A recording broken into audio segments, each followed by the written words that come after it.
by the fire gave the tale of 5 steadfast adventurers as they explore the mysterious isles of Doctor. Join us on the sword-casting adventures.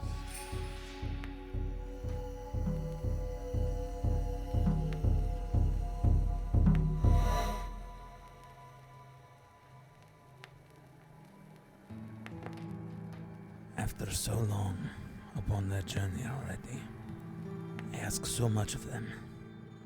They did not know what they were getting into when they took the tea. I have seen it. Many of us have seen it. And every time, a person comes out differently. I know of the town they have seen, the people who those heroes wish to save, and the shoes of those heroes which they walk in. I know the creature whom they have now seen. I know the horror that they face. I know they try and they fight and they do everything in their power. And I know at this moment, right now, as I watch rain twist and turn within the dream, I know our Thum is swallowed. The fight yet continues. I hope, beyond hope, that the truth they find will help them guide their direction from here. So, as you all now sit amidst this battle where this creature has risen from the water, has changed the populace around you, and has begun this assault upon Saltsheer. In your new forms at the moment, you have been fighting hard and whittling this beast down, but it has also done the same to you. We come back now in midst of this battle at top of the round with our wonderful Tabaxi Bard as a dragon. I will, What are you doing? I was just rolling to see if I got my breath weapon back, which I don't. No. So, just wanted to see if it happened. Doesn't matter, I'm not going to do anything like that. Seeing my dwarven companion get chucked out into the middle of the fucking ocean, I don't even remember if he knows how to swim very well because he's a fucking wizard and he's not very lithe, and I don't think I've ever seen him do sports, so I will fly the fuck out there with my hasted speed to go and pick him up with one claw, and I'm going to turn around, so it'll be a full dash action since I've doubled my move, and I will still be flying roughly 30 feet above the creature. Okay. Because this time I will have a dwarven wizard. Okay, but so what's your dash? My fly speed is 80. Yeah, it's 160. So you'd basically be able to make it. Hasted. Yes. So it's 320. Yeah. Okay. That would be my full 380. turn.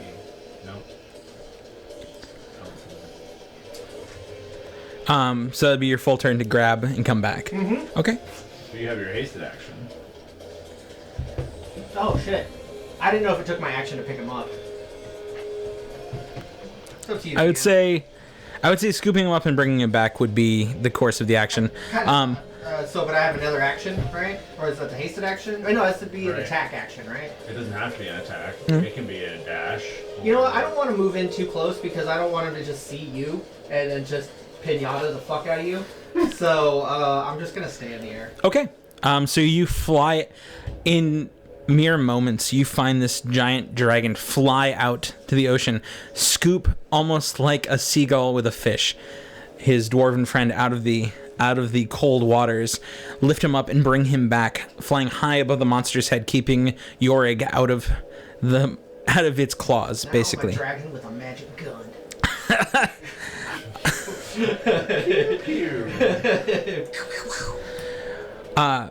As you finish that, we move to Wraith. Wraith, you are being harried by multiple of these 4 of them? villagers that have been turned. 5. 5 of them. And are they all hurt in some way? Nope. None of them are hurt in any way? They all just amassed on you at the very end during their turn, post yours. Okay. Because they were initially trying to get Yorig, but they missed him, and then the creature grabbed him and chucked him. Okay. I will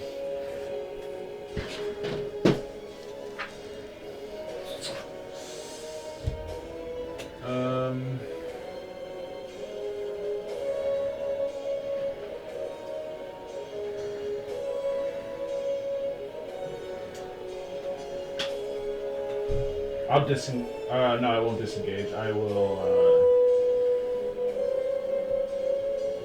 step back out away from them, out of their melee range. Not disengaging? No, I'm not going to disengage. Okay, so then they can... Make attacks of opportunity if they so choose. Yes. And they do. Wait a minute. No, this is just better. I'm just going to make 3 attacks. Yeah, word. Sounds good. Okay, You stand your ground, facing these creatures, and makes 3 attacks. first attack. 18 to hit. 18 hits. 15 points of magical slashing damage. Okay. Still going. Still going. Take that, townsperson. Yep. I mean, horrible beast, but yeah. Effective villager. I will... To any of your knowledge, to any of your knowledge, there may not be coming back from this. I think we'll probably err on the side of killed him. We fought these things before, so how... Do I wound it pretty badly with 1 strike, or... Oh, yeah. You're definitely cutting deep into this creature's carapace. Okay. I'll attack the same creature then. That'll be a 28. That definitely hits. That's a bummer. Only 9 points of damage. But with 2 swift slashes, you fell this creature and it drops dead.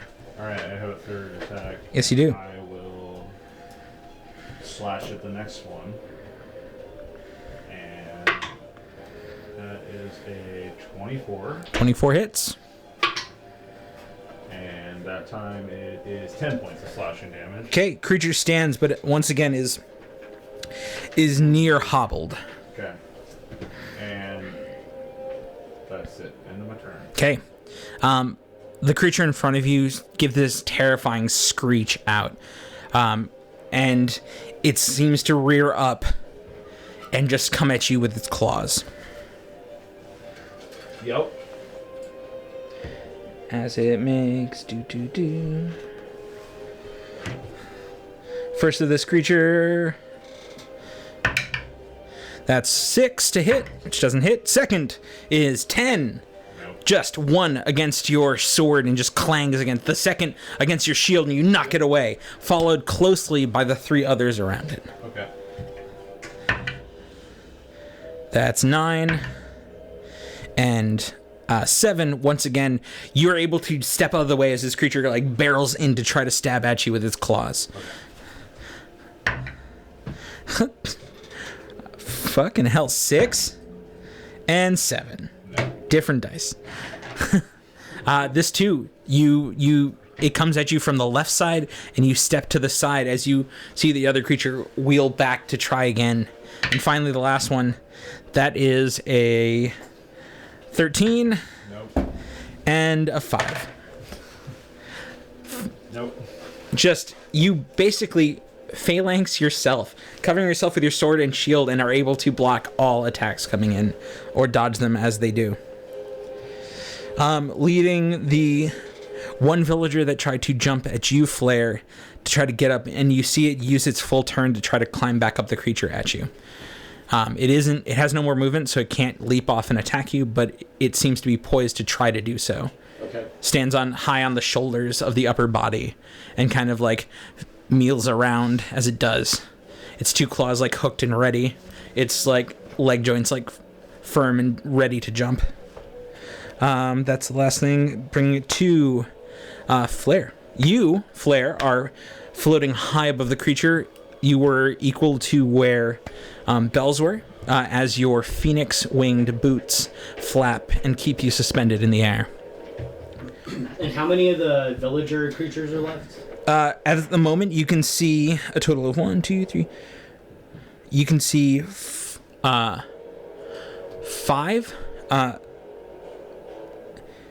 You can see 5 at the moment, which is 1 at you, and then 4 at Wraith. Okay. I guess I'm going to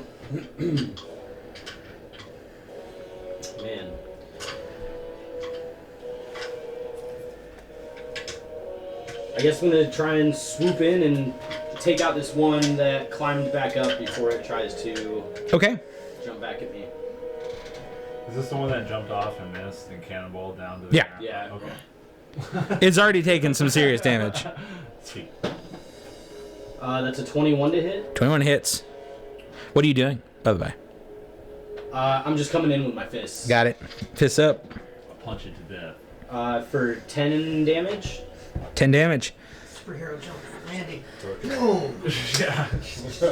Just big giant. As you come in and swing, as you come in with just a right hook into the creature, it crumples under the force of your fist.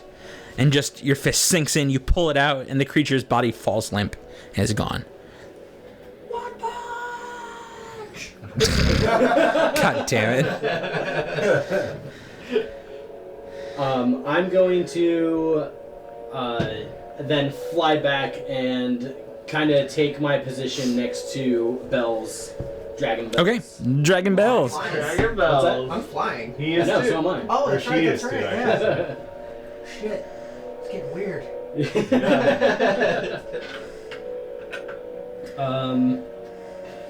I guess before I do that, I'll just take my extra attack at the big guy. Okay, For good measure. 26 to hit. 26 hits. Yeah. That's only going to be 7 damage. Okay. But you, in your movement, you just take a solid punch. Do you do anything to not invoke an attack of opportunity on the way back? Or do you stay close enough to it so you don't? The reach is what, 10 feet or is it 15? It's 15. It's 15? Yeah. Let me just double check. For the claws. The claws is 15. So you'd actually still be able to fly back a decent distance and not be right up next to the creature. Yeah, I'm going to get as close to Bells as possible without Got it. trying to incur an attack. Bringing it to Yorick. Yorick, you now sit suspended high above this creature in the claws of a dragon that is your friend Bells. You are sopping wet, but you are ready to act. Imagine I'm just holding you underneath your armpits. Yeah. Yeah. My arms are. You basically use one thumb claw as like a seat. Yep, Yeah. pretty much. I'm like, oh, that pinches a little bit. I will tickle you. You're stocky. Cool. So first things first, I'm gonna fire one of my stars. Got it. Fire a crown star at this thing. So I'm gonna make an attack.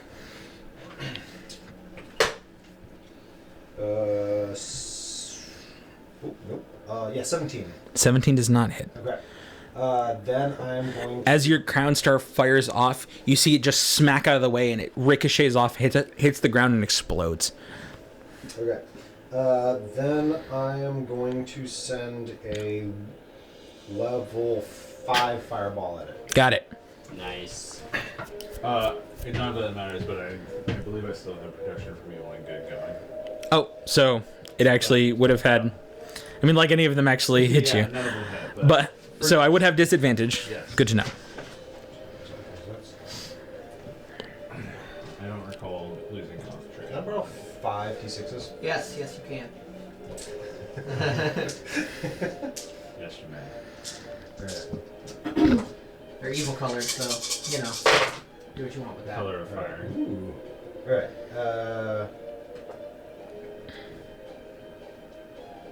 Just rolling some spicy breath damage last time. Yeah. Which is why I'm really glad I didn't get hit by it. Yeah. I did. Yeah. Thank goodness for protection from poison. Mm-hmm. And thank goodness the other person was a dwarf. It would have been. I was less than 10 hit points on that wizard in a hallway where the only thing between me and my friends was a fucking dragon. Okay, so that is You're welcome. 37 points of fire damage. 37. It's super effective. It is super effective. Did it make its dexterity saving throw?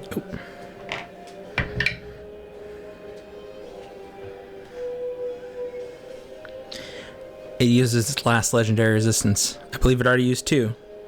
Or did it already use 3? I don't think it, I think it used 2. I believe it uses its last one to succeed. Okay.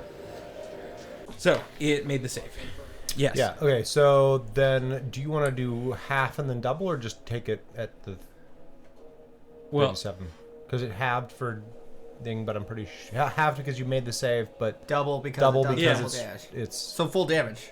so just full damage, Yeah, or do you just- want to? Because I there would might be just- like plus 1 or 2 points if you do the halving and then the because it's an odd number, It's just cut in half and then doubled. but it just rounds and then you double. my it. God. That's why I'm saying, do you want to just take the number, or do you Oh my want god, it to just be? just let us 37. okay. We start off by the fact that this creature is weak to fire, so it takes double damage and then having that. So Then we have it. Okay, so we're at 74 halved. halved. Okay, so, So 35, Which is 37. 37. 37 God damn in a row. Why is that? Oh yeah, if you double God it damn first, it. not it's if you have it first. Yeah. Yeah, That's yeah. why We're gonna I edit was- all this out. No, keep it in. Because I'm terrible at math. That's great. God. I get what you're getting. I get what you're getting. There's a point difference. It is a point difference. Like, But that is how I would do it. Like, Okay. So it would just make it normal damage. Cool. And good to know for future Hilarious. references now. Okay. Well, actually. How about you go fall into it? God. Cool. But that still did a shit ton of damage, and the creature screeches out as it does burst, like the flames burst around it and burns its skin and armor plating, Okay. leaving more of that just like sick, burned, terrible flesh in its wake. Okay. I like shift my body weight so it's a little bit more comfortable in the talon. Got it. At the end of your turn, it's going to move and try to swing a claw at Flare. oh boy. Oh boy. That doesn't actually have to move. It's just using its thing to swing. Of course I get a nat 20. I get shit rolls up to this point, but I get a nat 20. Yeah. Uh-oh. Uh-oh. Uh-oh. You gonna pull the card? You gonna pull the card? We don't have one. Huh? We don't have the cards. Oh shit. No. Thought we had the cards. So no. We're just going to make this do the whole Okay. full-on one. We don't need these cards for this monster Yeah. crit. This Like- card's hard. I like dramatic shit. I mean, they do dramatic things. Yeah. That's the only reason we're alive in Dragon Heist. It's just fucking cards. 26 points of slashing damage as you're cut into by its claw. As this claw whips around, Flare sees it coming, and anybody that would see her just kind of sees her close her eyes and start to mutter words to herself as her hands come together in front of her, and she prays as she is knocked unconscious and falls to the ground. Well, yeah. That's two. That's two fizz. Yep. Because you hit the ground hard. Yeah. You were quite high up. I thought it was just one fail for falling, and then if you get hit by an attack, it's a I mean, critical. but effectively. I mean, she was pretty far Any up damage there. you take after you're knocked to 0 is crit, so your fall damage is 2 death saves. No, you only get... No. You only get crit if you get attacked. I thought all damage was just fuck you up. I'm more going on the fact so. that you're almost over 20 feet high in the air. Closer to 30, yeah. Yeah. That's fine. Unless we want to say that the boots just keep you hovering like hanging upside down. I like that image, but no, you fall. Okay. We bring it to at the end of Yor's turn as slashes your companion and Flare falls down and crashes into the ground, a sickening thud as your body hits. Arthum, still restrained, blinded, and within this creature's gullet. What do you do?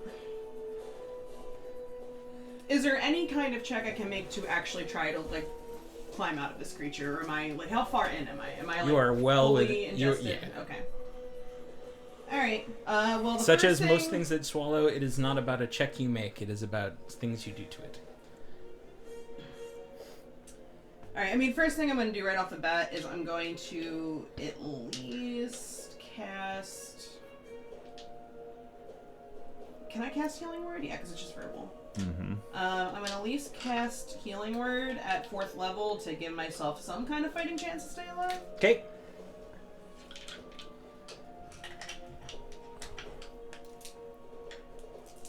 Which will be 4, 5, 6, 10 plus 14, so 16 points of damage.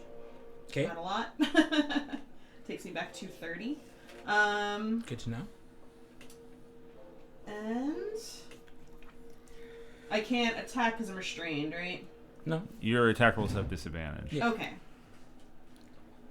Because my instinct is to try to just, like, if I'm already in this thing's belly, to, like... Well, I guess its belly is its mouth, so how does that even work? You don't want to question these aberrant things. Alright. Really, you don't want to know where you are. I'm going to just tell you in your its belly. Probably not in its belly. Yeah, that's fair. That's fair. We're already broaching, like, upper intestine.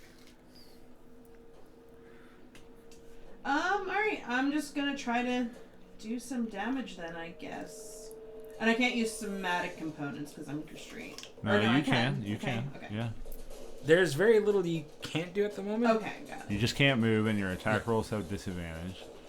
And technically, you already have disadvantage on dex saving throws. Yep. It's fine because you can't move. Yeah. Alright. I'm gonna cast Dawn. You already cast Healing Word. Oh, that's true. Never mind. Then I will cast... You're on cantrip or attack roll. Right. Yeah, I mean, I guess I'm just gonna attack then. Okay. Just gonna do it. And disadvantage. Yeah. Yeah. Oh, maybe not bad. 16? No? As you try to swing, your hand is just slick with the juices on the inside, and you're unable to Gross. catch purchase on anything. You just basically slide your mace back and forth within its gullet. Alright. That's... Stomach dodged an attack. Yeah. yeah, pretty much. Thinking about holding it against its throat and rubbing it back and forth really creeped me out for a second. I was like, ugh. Okay, that's what I can do. Okay. It's a disturbing thought. Yeah. Okay.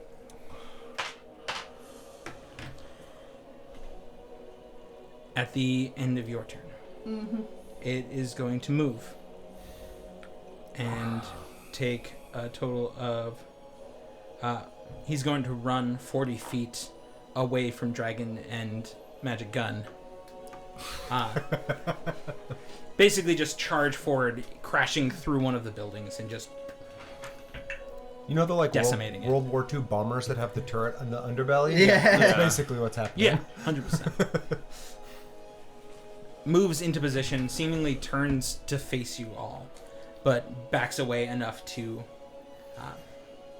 just to kind of see what's coming at them. But at the start of its turn,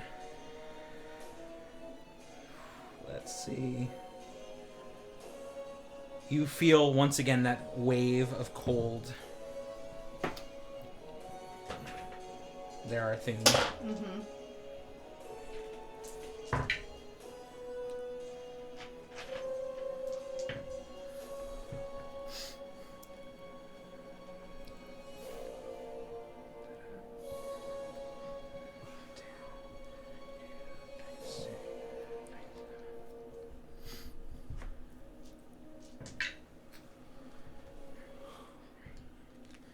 You take 36 points of cold damage. I am dead and inside of this thing's not Unconscious. stomach. You're unconscious. Oh, yeah, unconscious, sorry. Oh I shit. guess I meant to say down, not dead. You're down. Yeah. Without you all knowing, a second of your party falls unconscious. It's not looking good, boys and ladies. But the creature then takes its moment to... You see tentacles wrap around pieces of the broken building as it tosses just hunks of wood and stone towards you two, specifically at Yorig.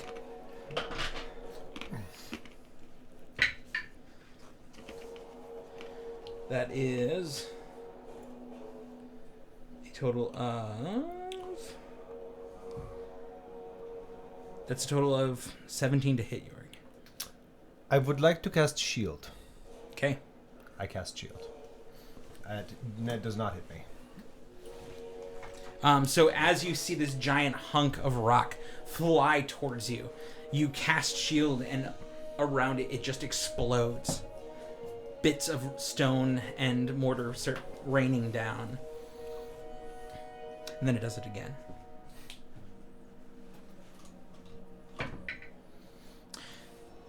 This time 18. Still no. Bouncing off and crashing to the ground. It does nothing.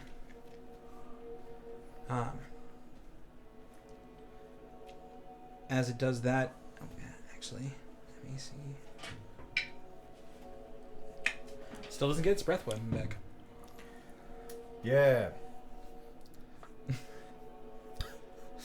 No more halitosis breath. And at that point, it seems to hold its ground and wait, readying to kind of take anything that comes its way. We bring it to top of the round, Bells. Being that I didn't see the fucking cleric get eaten, You did not. I would, at that point, see that my... Do you get your breath weapon back? It doesn't matter. Okay. But no.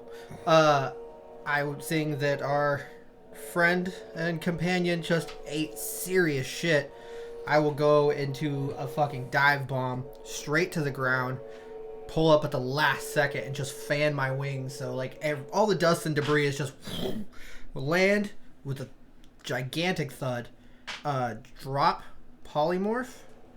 And with my hasted action, I will cast Cure Wounds at 8th level. Okay. Fantastic. 6. What did you do with... Did you just drop your... No, I set him down. Okay. Okay. 6. Just in the air, like, 10, nope, busy. Yeah. 11, 12, 13, 15, 16, 17, 18, 19, 20, 23, 24, 25, 26, 27, 28, 29, 30, 31, 35 hit points. Sweet. Are what I drop back into the monk. And when your eyes open, I'll say, "Has anybody seen our cleric? They seem to be missing." And that's my turn. That's what I got. Okay.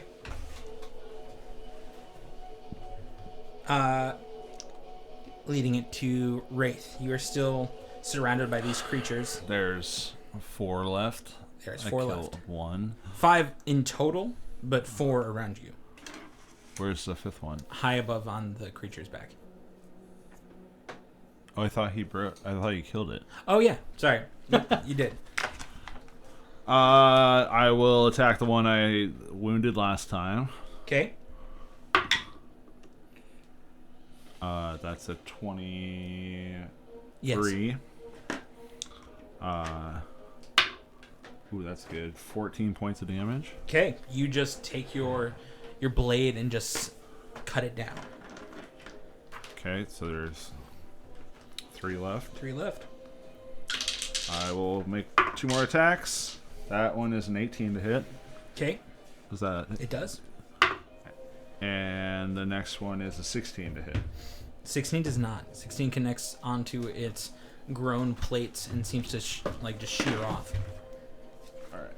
Well, roll damage for the 1. That's another 14 points of slashing damage.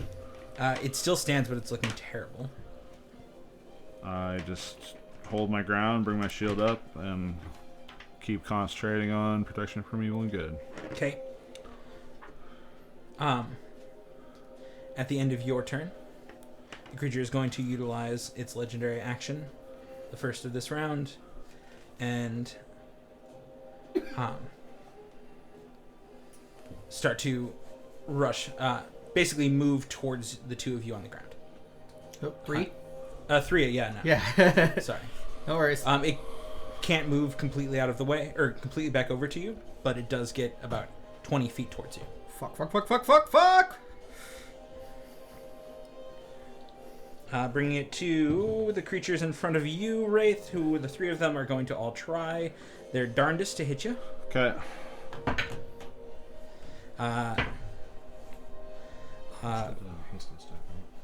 That's why I used an action to drop polymorph, and I used an action to. I will say 15 is the highest of the 2 rolls. That is not going to do it. Nope. Let's just go through.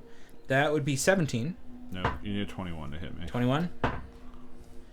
You need a 26 to hit me. Let's 26? just say that- yeah, basically, because I have shield.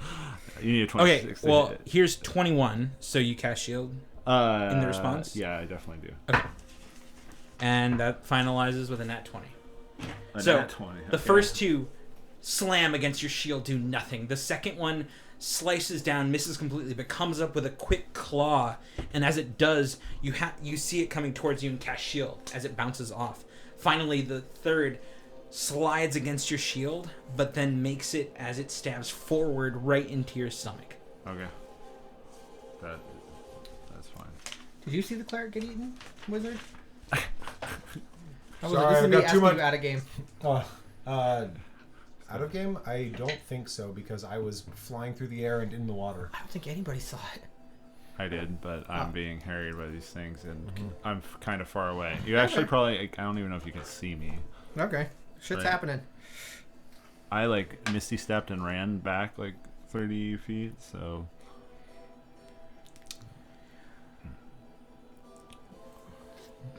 As it stabs into you, you take 30 points of piercing damage. Well, okay then. Alright. I do that. And it pulls out, and just a large gout of blood comes from the wound. And you see it on that blue claw, just this crimson, just ichor running down that come from you. You're full of ichor. Sticky ichor. Sticker. Sticker. Yeah. It's so dumb. Love it. It's so dumb. But as it finishes its round, the creature once again uses its second legendary action to move right up next to you all. And that stands high above you. I gotta make a concentration check, by the way. Okay.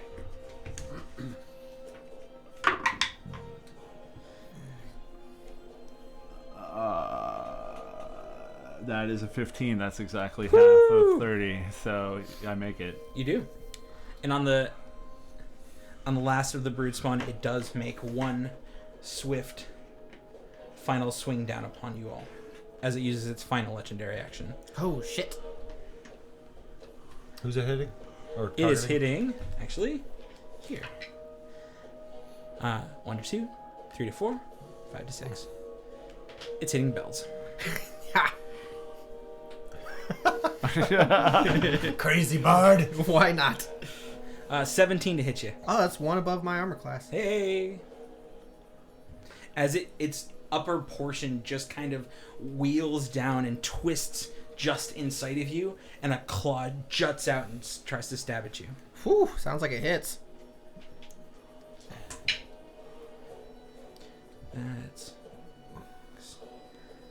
That is total of 14 points of slashing damage. Ouch. Wait a minute, 36. What was that 36? Not down to 36. Never mind. Okay, we're good. Okay, bring into Flair's turn. How high is it? You said to the head, the top head.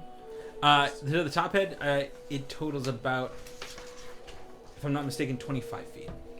It was just under 30. And would I have seen Arthum get eaten? I believe so. You've been in this fray pretty close. You saw Arthum be caught by the tentacle, and then 1 moment later, just yes. I say to Bells as I stand up, Arthum's inside the beast!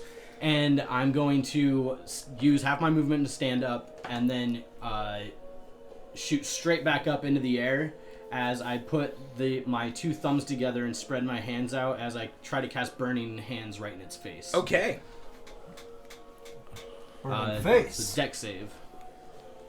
No longer has. Legendary resistance. Fuck no, it don't. Burn its fucking face off. Oh yeah, that's a 10. Don't believe made that one.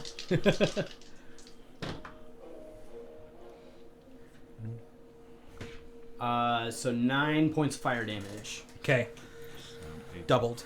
Yep. So 18. It screeches as you pour this fire straight onto its eye. The big one in the middle, not the little ones up top. Right? Are you going for No, I was trying to go for it, like, for its face. Yeah. Yeah. Its stomach face or its emo Yeah, face? the stomach face, because that's where Arthum was. Yeah. Okay, yeah, it screeches out as its eye closes, and you see just like the eyelid just blacken. You can even see bits of the eyeball itself through the holes that you've burned into it. Sweet. Anything else? Nope, that's... You stay floating there about maybe 15 feet? Give or take? Yes. Okay. And yeah, that's going to be my turn. Okay. Patient defense. I have 1 key point left. Oh, never mind.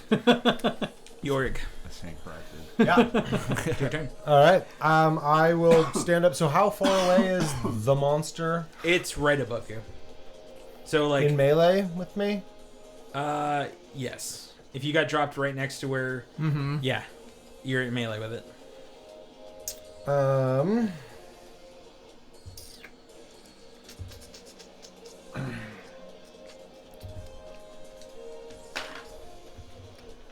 I guess that I'm just gonna try to fireball it again. Okay. And can I do it? Can I fireball in such a way that it hits only the creature? Of course. Great.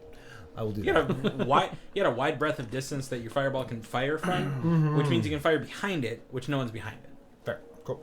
So I'm gonna cast it at the fourth level. Okay. Can I borrow 4 of yours? Yes.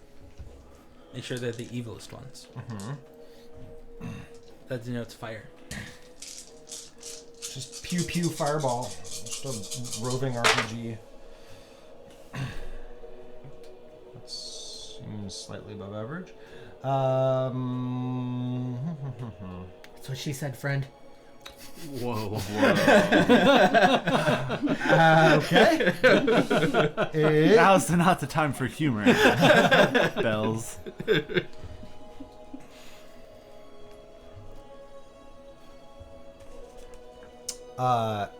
37 again. 37? Yeah. Well, it doesn't get to save on this one. Oh. So how would you like to do this? What? Yeah. All right. So I like Kamehameha this thing, like Yeah. hands together, and the ball like fires through its guts, just above where I would imagine a resident inside of its guts to be. Through, just directly through it, and blasts on the far side of it. Okay. Word. So yeah, you just see Jorg stand firm against this creature, throw his hands together, and a bead of red flies into the creature's mouth, and you see it pierce through the back of the creature. A little like gout of gross just flies out as the bead follows through, and as it does, you hear this resounding ring, and then boom! Oh, we are covered. As in it this just thing. erupts in fire and burning. Pieces of this thing go flying. And as it does, you see the first 2 front legs drop to its knees. And then the back drops. And then the head on basically the warped spine of the upper portion flops over its head, lays to the side, its jaw wide, dripping with gross. It's all 4 of its claws just laying limp. And from out of the mouth, you see Arthum's body just flow out onto the ground. My eyebrows will raise. No, assume we're not out of combat because there's still the brood spawn, right? That's true. So my eyebrows will raise at seeing Arthum fall out, and then I'm gonna send a star at one of the brood spawn. Okay. 23 to hit. Definitely.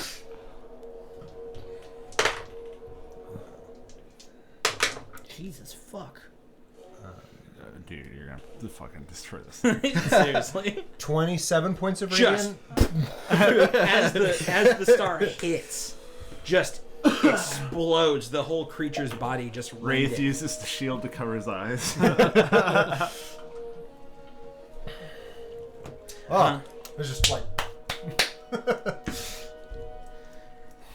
Arthum, make a death saving throw, please. Okay.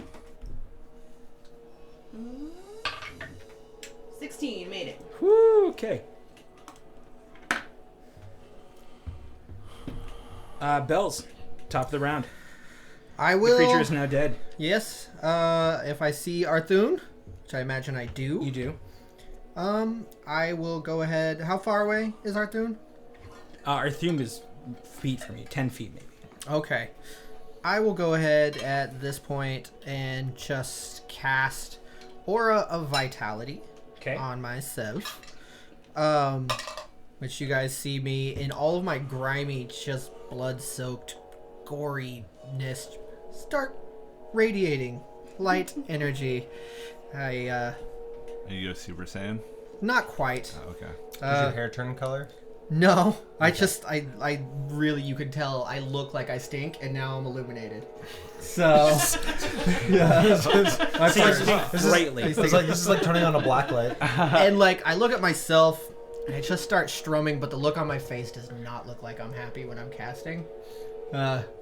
And I sing a song for Arthun that says, "So no one told me, Doc, a tour would be this way. There is cold, it's always dark, it's never fucking day.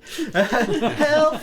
I need somebody." And I give you 5 hit points. Damn. That's fucking fantastic. Solid. Yeah. Well done. And why, thank you. You're required to play a bard next campaign.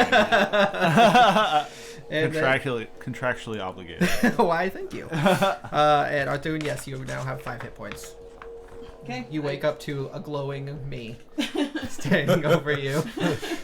Anything God, else? is that you? That would be my action and my bonus action, and I don't think I can do another spell action with Okay. haste. You cannot. So that would be wait, hold on. Equipment wise, I don't even have potions and shit. So no, that's it. That's what Okay. I got. Wraith, all that stands in front of you now are 2. There are more screams out deep within the village, but right now, So the damaged one from last time and a full one? and a full. Okay.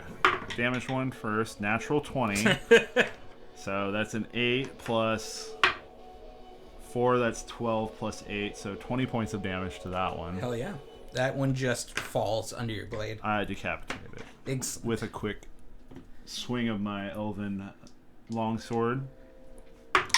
You made quick work of it. The next one is an 18 to hit. 18 hits.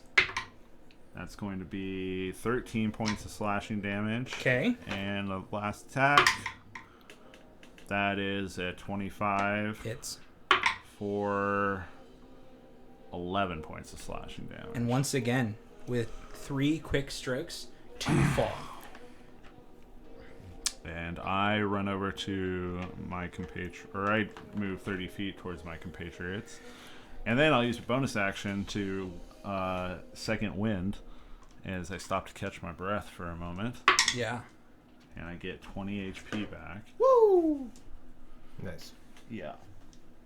So I go back to 118. And I'm just trying to make my way back to everyone else. Yeah. So, you now stand there, victorious.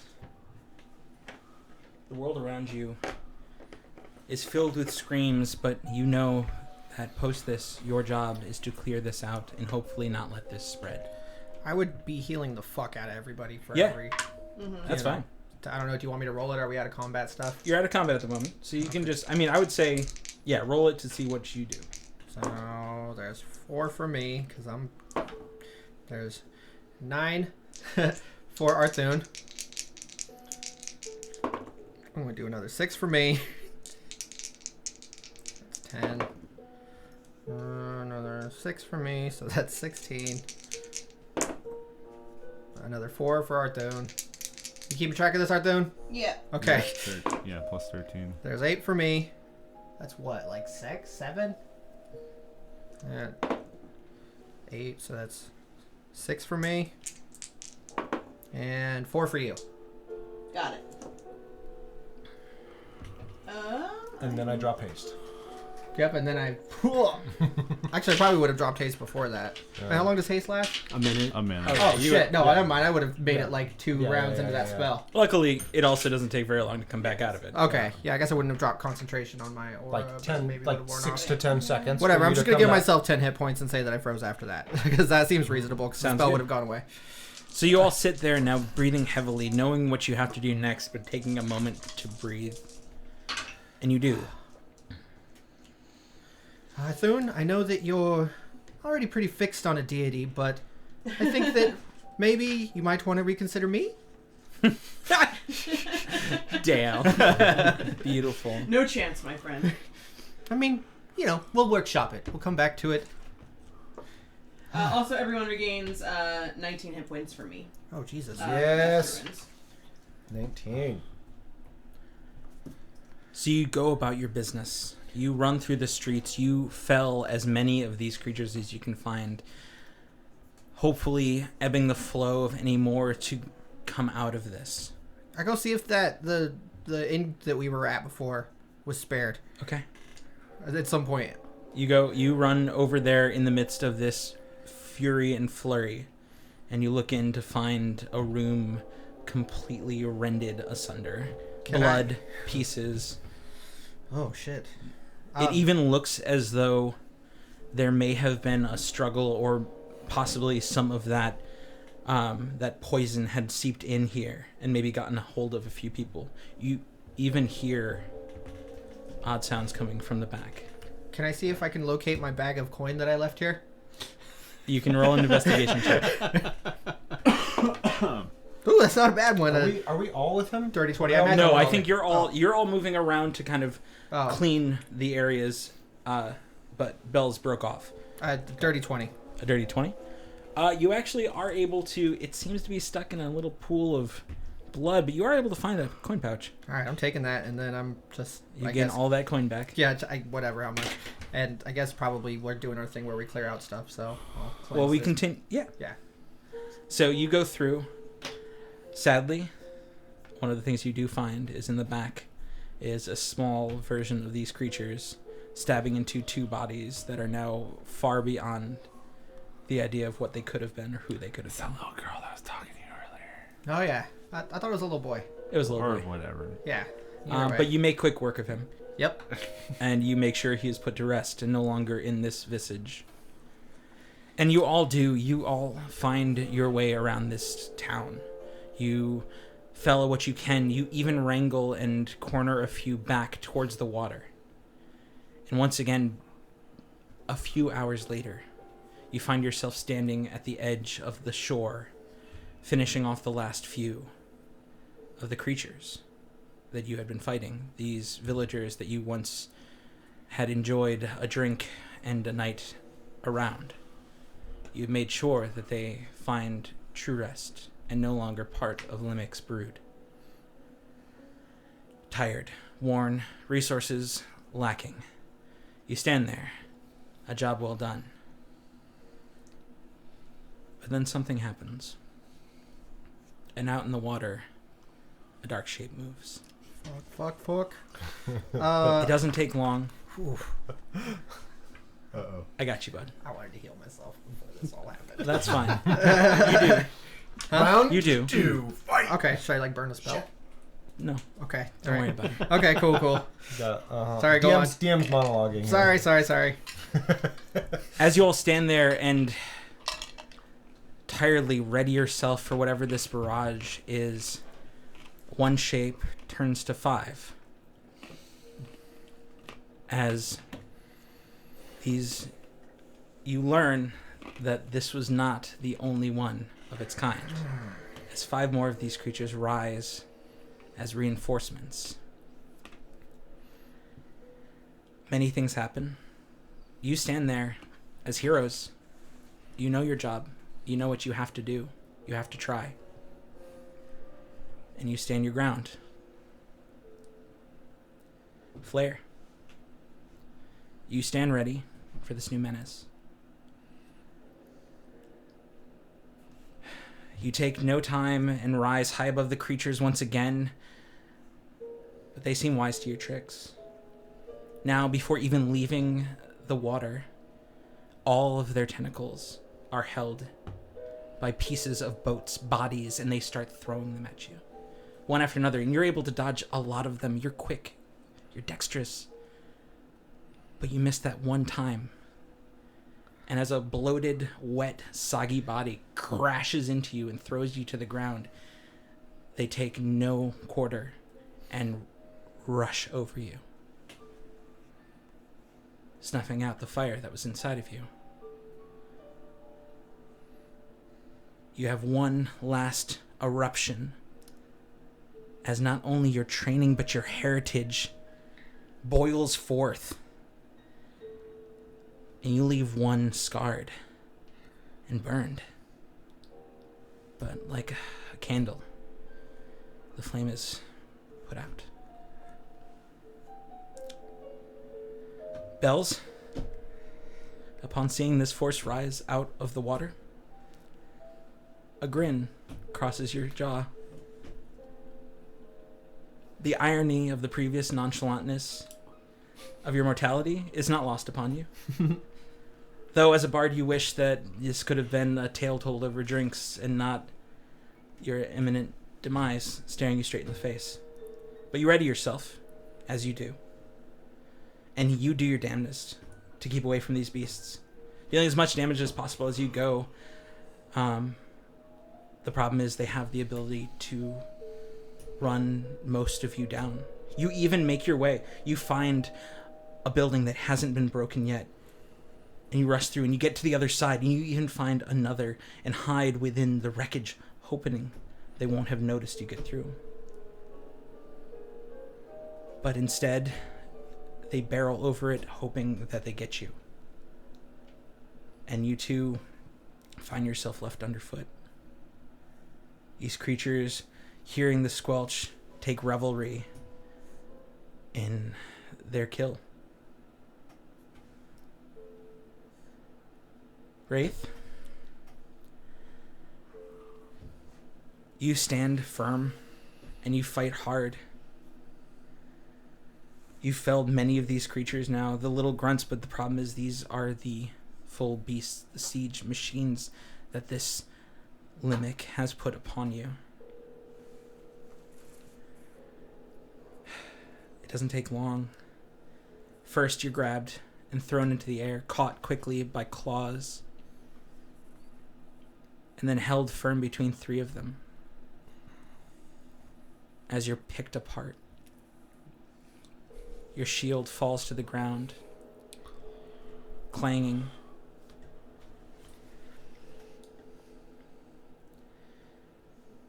And then soon after, so does every other part of you. He would definitely use like his last few level 2 spell slots to fire some scorching rays as he dies. Of course. But yes. Not one of you lets this happen. You fight to the bitter end, but end seems to come every time. Arthum and Yorig, you find yourself to be the last. Arthum, you stand there as a bulwark shield at this menace, Lathander at your back and upon your person.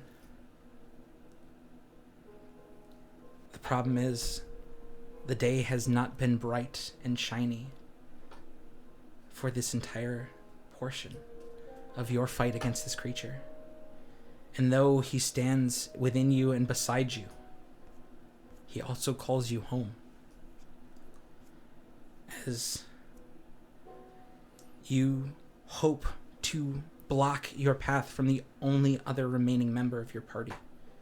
Yorig behind you, firing off any spell that he can. But it's no use. With a sickening crack, you are left as sheet metal and viscera. The symbol of Lathander now buried in this pile. Yorick.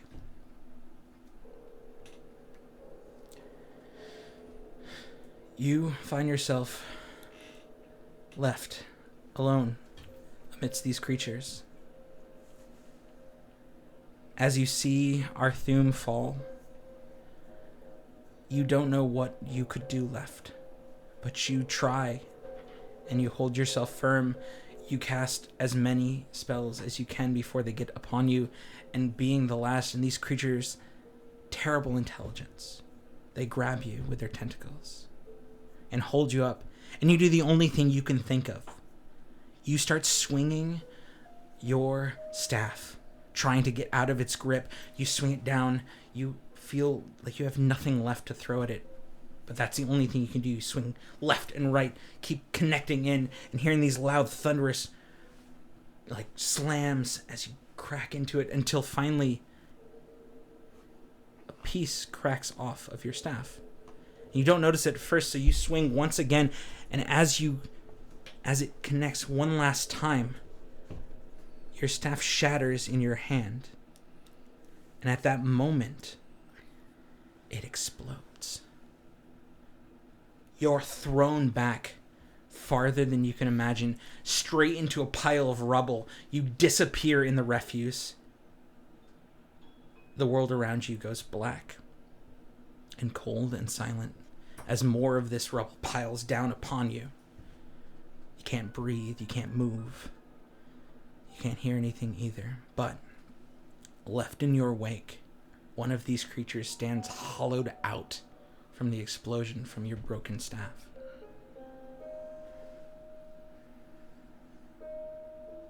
It doesn't take long after the last of you falls for the town to be razed to the ground. There are many reasons why people don't talk of this place. It is cursed. It is gone. Because by the time anyone was brave enough to make it back here, nothing was left. These creatures did their due diligence and flattened everything they could see.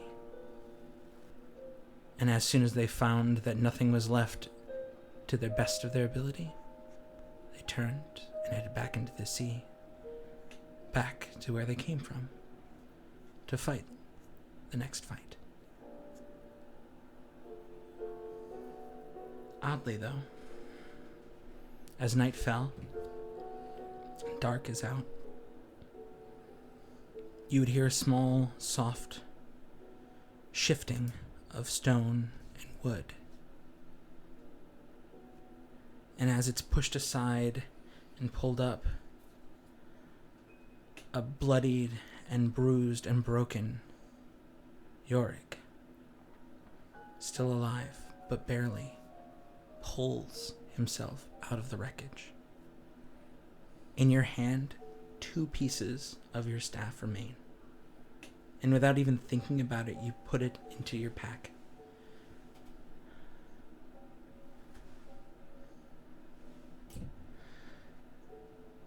You then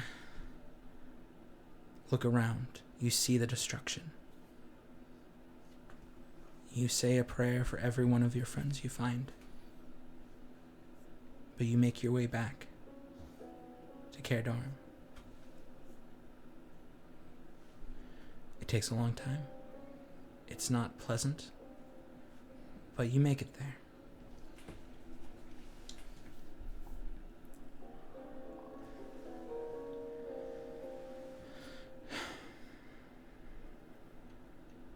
Flash forward.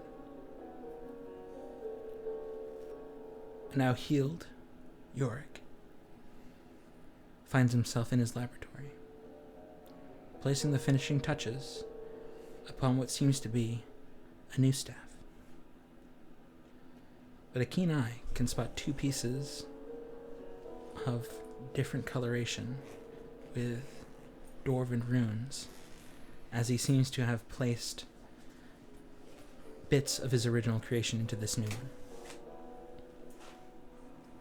You see Jorg finishing his masterpiece as he lifts it up and marvels at it You hear him state, "My dusk staff." And time skips again. Now, all you see is Yorick, out once again upon the plains. Around him, others gather. And all you can see is their armor. But they all look very similar to what Wraith was wearing. And they gather together and head off once again to stand against this oncoming force. And the world goes black.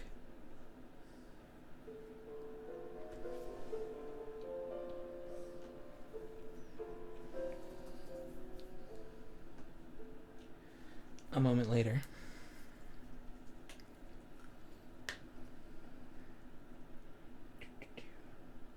sorry.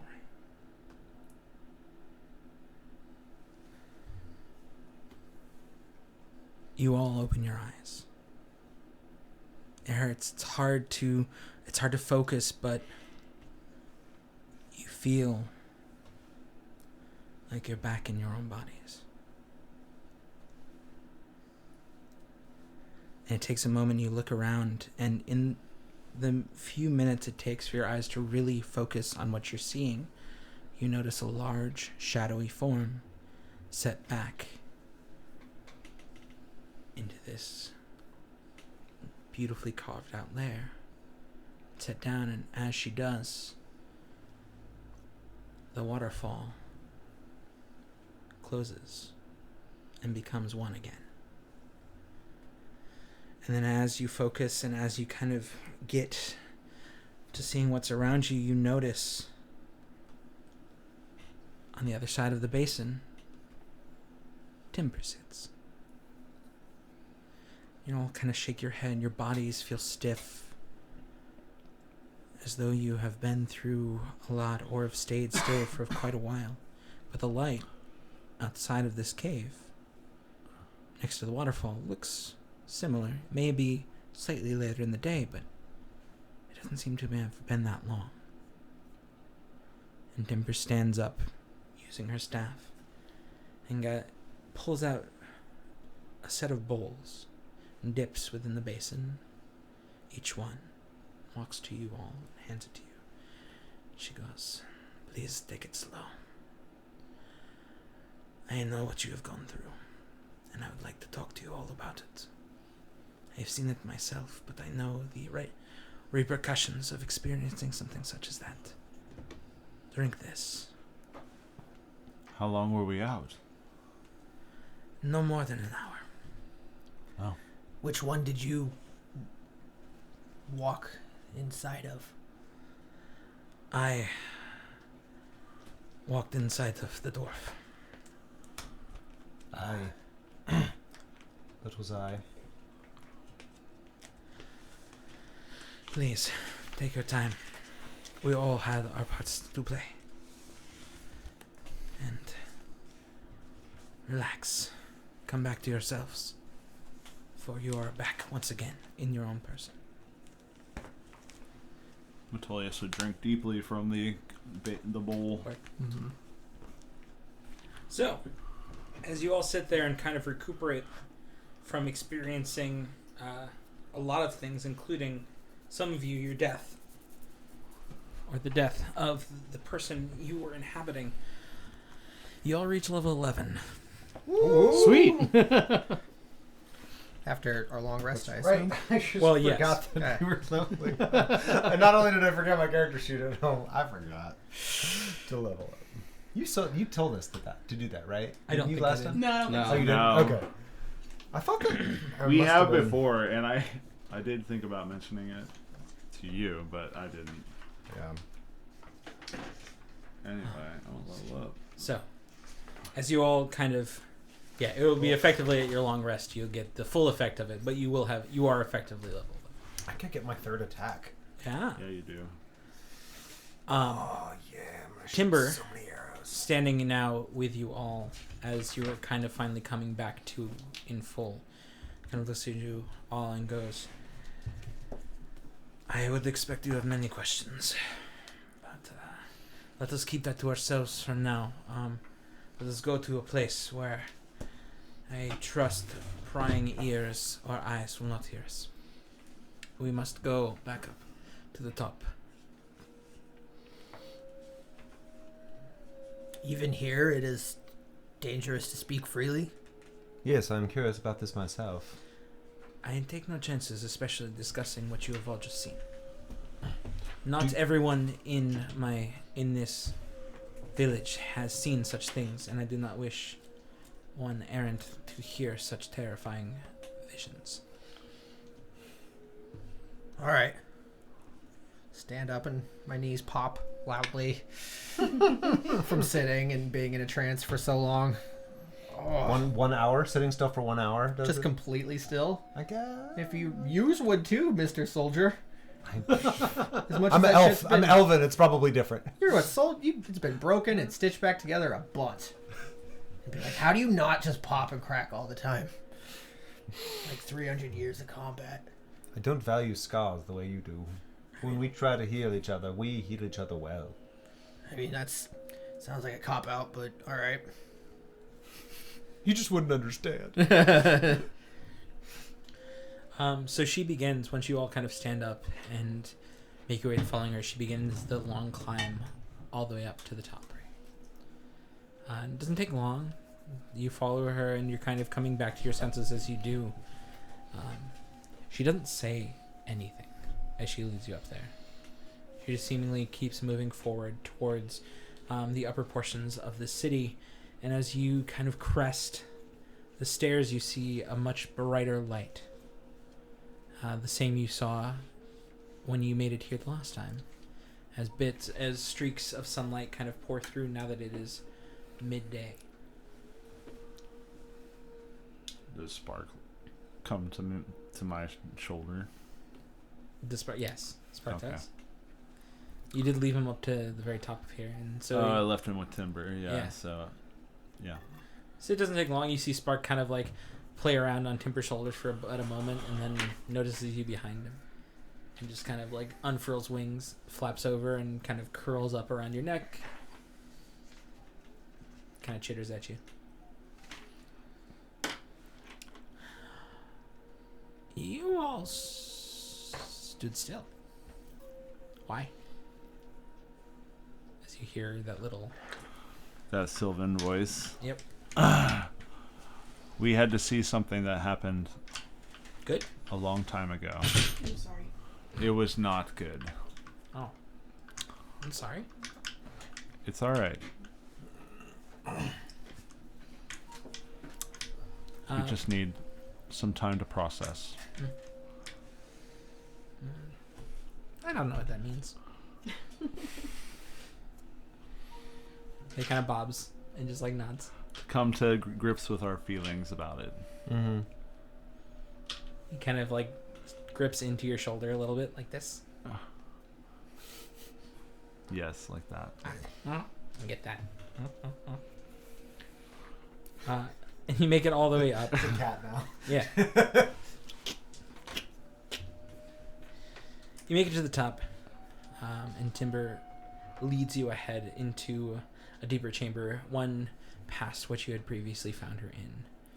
What seems to be kind of just a room where she holds her counsel. You go to a doorway behind and into a long hallway, one with a pit in the center that seemingly can hold a fire, and many forms of pillows and a few interesting little what seems to be tubes running up, almost like vines wrapping up and hung over the edge of the corners of these walls, and underneath there seems to be what looks like a pitcher and a few glasses. And again, there seems to also be what looks to be a large pool of... This one just seems to be filled with dirt in the very center. Nothing really comes of it, and it's not a brazier, it's just a bowl of dirt in the center of the room.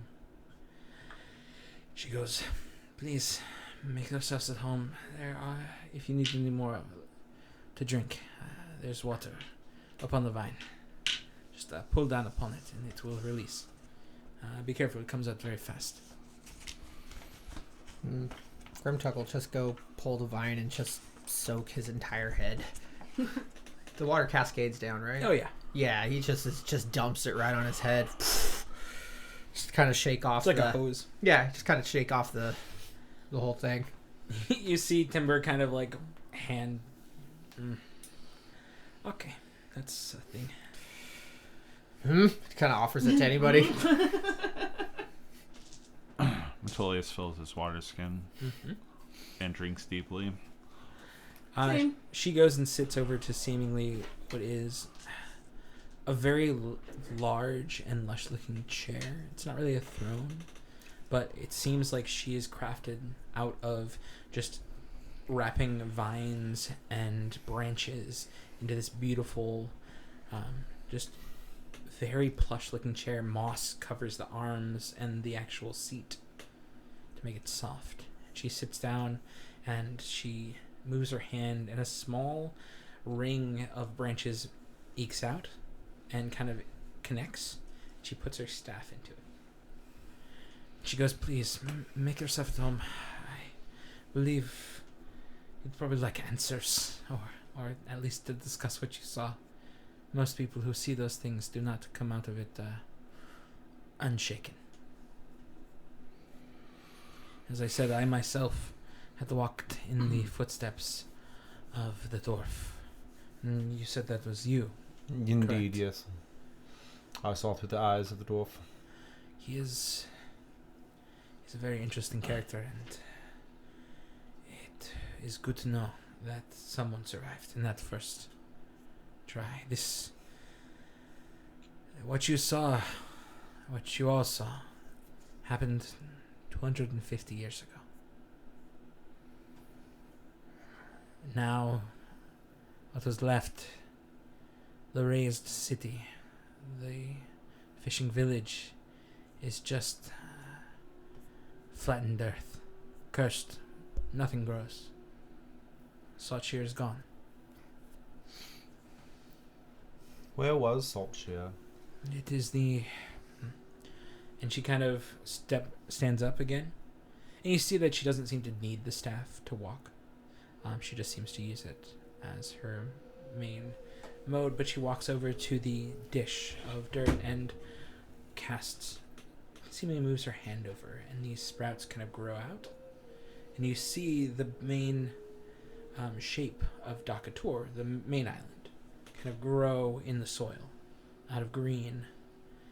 And there she kind of points, and she moves a finger, and small flowers kind of small white daisies grow and encircle the most northern point on the map of Dakator. The inverse Florida tip. Yeah.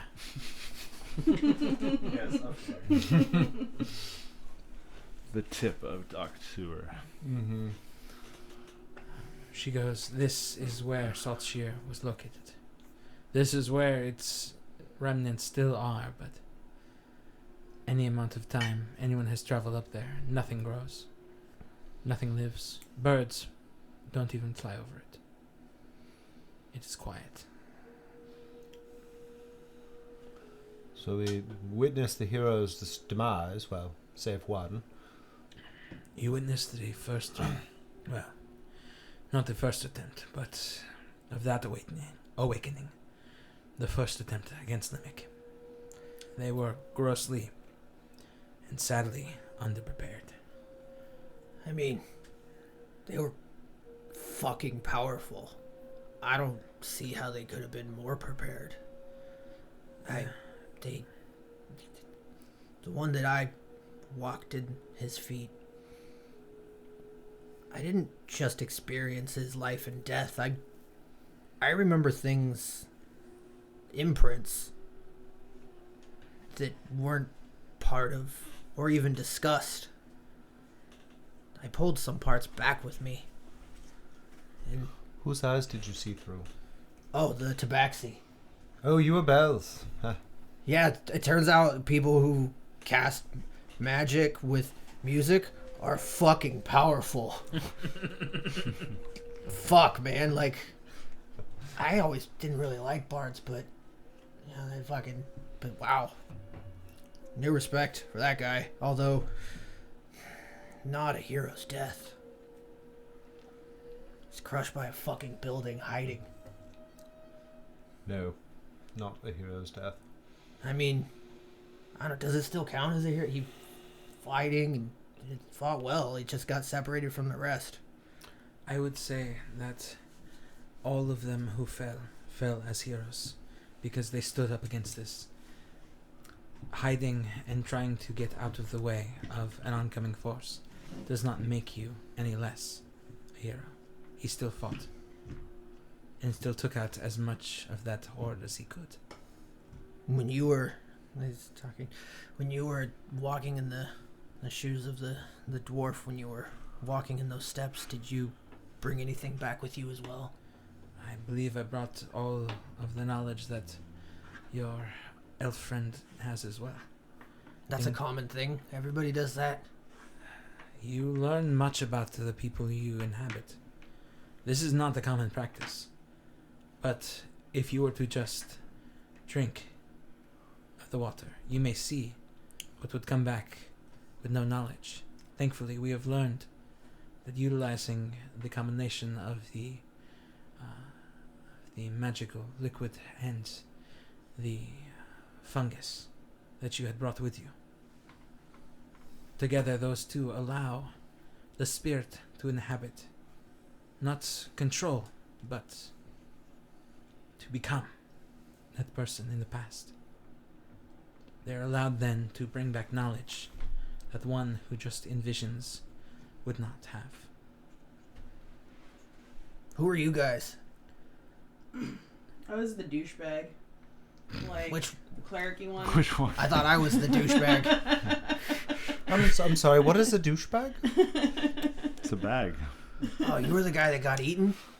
Yeah. I saved your life. Yeah, you did. But, I mean, only for like 45 minutes, I maybe. mean, yeah. I was the elf, the member of the Twilight Sword. I was the fiery one. Oh, that was a death. Oh, if only.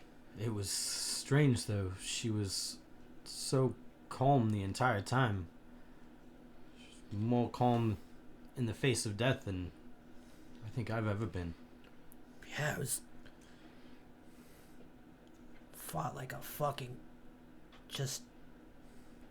Like the power of the sun. She was something else. They were all something else. Do not be discouraged by what you have seen. They may have been powerful and calm and as prepared as they thought they were. They were lacking and headstrong, which makes them no less heroes. But power alone will not defeat these creatures. May defeat one, as you saw, but more come. We must fight them not only physically, but magically, mystically. We must send them back. We must bar their way. How? If they can come in at us in waves of such destruction, and the ones we saw fell to them, how are we supposed to be any match? We must fight smarter, not harder. We're gonna need those masks. The Limic's power was very great at that point. You remember how It's dark true. it was. By no means, if, as we see his influence now, he is nowhere near that same power. Well, then we must be quick. But I've learned many things, for I have had a long time to research what I have seen. There is something, how do I say this? An amulet, a token. It is called Corellin's Afterlight. Corellans, you say? Yes. What do you know about this? I know more about the item itself. It is said to help make the father rest, to put him to sleep. It seemingly is a tool against this creature. It is also something that we all saw Yorick join with the second party, correct? It is something that they had thought of and gathered before. Do you know where this is? I only have rumors.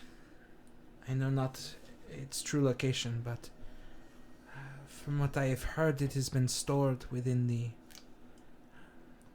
archive of order, if I'm remembering correctly. That's in the desert. Yes, The temple. Yes, you mentioned that to Yoreg, if I remember correctly. Sorry, not you, Bells. Bells, you mentioned that to Yoreg. It is where Bells had gathered a good amount of his information. It's a library. It's in the middle of a desert. It's guarded by a clockwork leviathan. It's a great center of knowledge. You'd fucking love it. I am very intrigued. Do you think you could get us there based on your memories? DM? I think you could, if you, yeah. Yeah, I think I could. I mean, I was about to say something stupid. I was gonna say, oh, it would be fucking dangerous, but everything here is trying to kill us, so. Yes. Is there some passphrase for this Leviathan, or do you have to be friends with some group? I do not know. I've sadly only lost people in that desert. Would I know? Where is this desert? It is dead center of the main island. And she kind of takes the same finger and makes another circle out of white flowers. Right dead center in the main heart of the island. I've been warned to stay out of that desert. At the northeast side, there's a temple to a Earth Titan. And in the dead center of it is where we would need to go. What's the place called again? The Archive of Order. Archive of Order. Yeah, the Bells spent a considerable amount of time there. There's 3 creatures of law,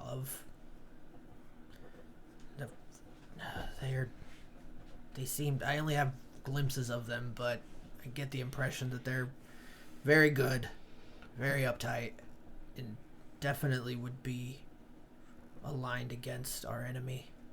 Who are the custodians of this archive? As far as what I had remembered from Yorick's travel, there was a sphinx, an androsphinx. Ah, yes. That is a reasonable creature to oversee an archive. There was a blue dragon. Holy shit. A dragon, a sphinx, And a spirit naga. All lawful creatures. All ones who wish to, in their own way, keep order. I do hear odd rumors as though one of them may no longer be the, as you say, custodian of the order. What kind of a dragon? Blue. I thought they were fucking mean.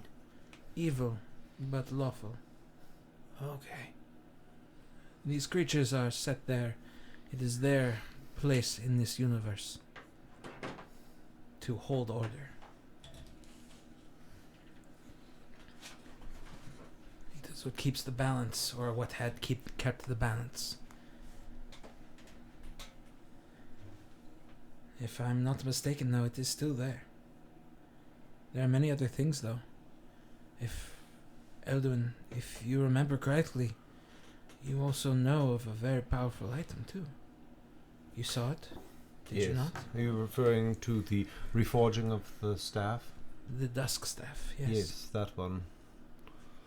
Yes. I have done more research into that. That is my vision. That was what I saw. I have learned many things. I have learned that Cardorum, the city of the dwarves, is still there. It exists within the Twins. Today. As of now. But the problem is, no dwarf lives there anymore. Oh. It is an ancient city, and it has fallen to the denizens of the Underdark. But as far as I can tell from what tomes have said, Yorick was buried in his tomb with the Dusk Staff. Interesting.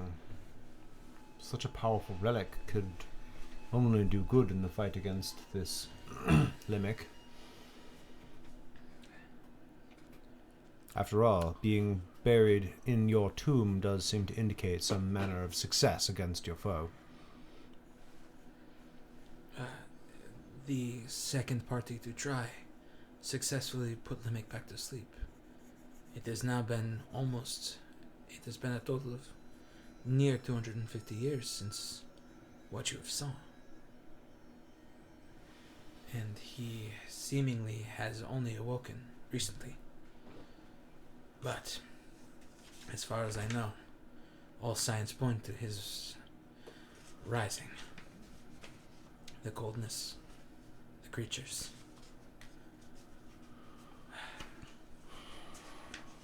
That is why we fight.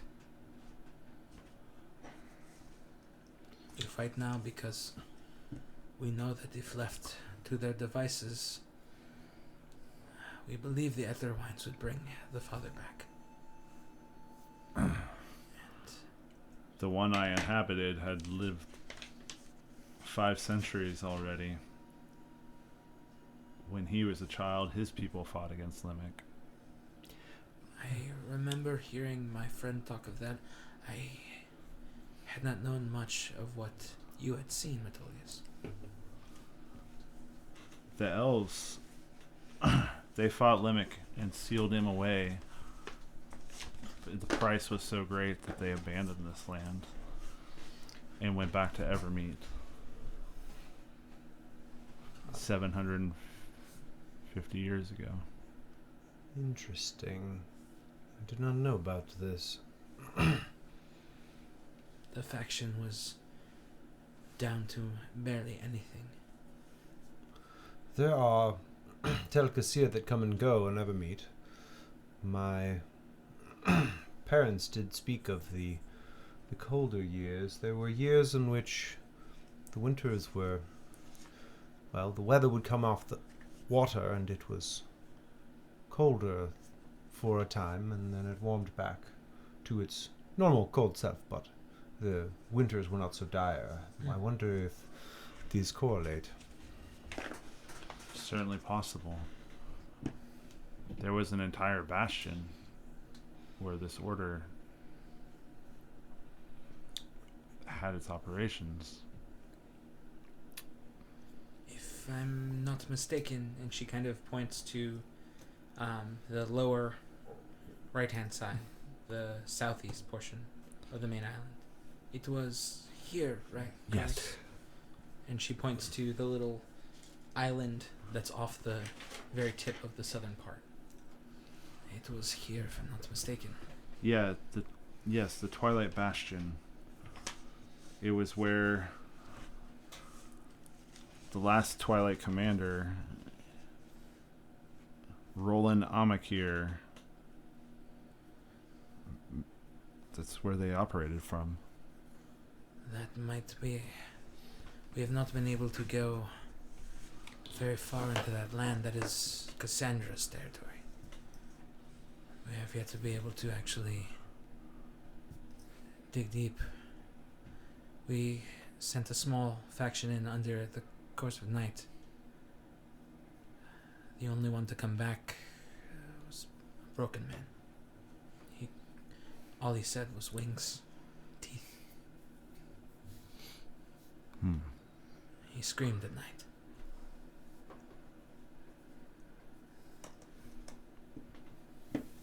might be something that now resides there that does not enjoy visitors. I see. There's also there's a similar to our area on the main island as well. Once proud elven area, the Verdant Catacombs. Once held court there, but is now again well and too close to Arthur's. Yes, there was.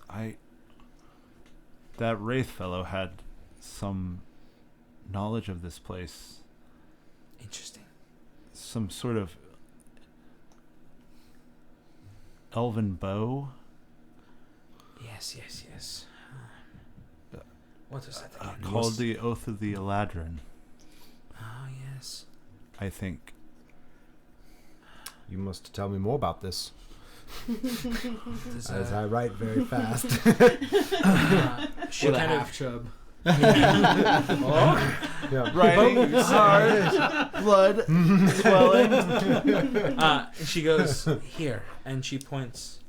There are two things she points to. One goes at the very top, the very most eastern corner, or western corner of the actual island of Dakatur, the main island itself.